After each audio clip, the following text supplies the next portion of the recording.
आता बातमी जय महाराष्ट्रच्या इम्पॅक्टची। जय महाराष्ट्रमुळे बुलढाण्यातील जिल्हा परिषद शाळा पुन्हा भरली आहे। लाखनवाड्यातल्या जिल्हा परिषद शाळेला कायमस्वरूपी शिक्षक मिळालेत आणि त्यामुळे शाळेची घंटा पुन्हा वाजू लागली आहे। तर लाखनवाड्यातल्या या शाळेत 6वी ते 10वीचे विद्यार्थी शिक्षण घेतात। 417 विद्यार्थ्यांसाठी फक्त 6 शिक्षक होते आणि त्यामुळे विद्यार्थ्यांचं शैक्षणिक नुकसान होत होतं आणि विद्यार्थ्यांनी चक्क शाळेत येणंच बंद केलं होतं। जय महाराष्ट्राने ही बातमी दाखवली आणि या शाळेला कायमस्वरूपी शिक्षक मिळालेत, त्यामुळे विद्यार्थीही शाळेत पुन्हा परतले।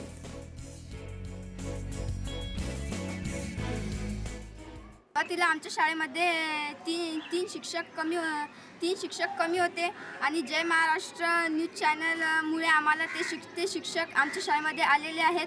त्यामुळे मी जय महाराष्ट्र न्यूज चॅनलचे आभार मानते। जय महाराष्ट्र न्यूज चॅनलनी ही बातमी शाळेत शिक्षक नाही अशी बातमी वेळोवेळी प्रकाशित केली। यामुळे आम्हाला आता शिक्षक मिळाले आहे, त्यामुळे जय महाराष्ट्र न्यूज चॅनलचे आम्ही जाहीर आभार मानतो। तीन शिक्षक पुन्हा आले, यामुळे मी जय महाराष्ट्र चॅनल यांचे आभार मानतो।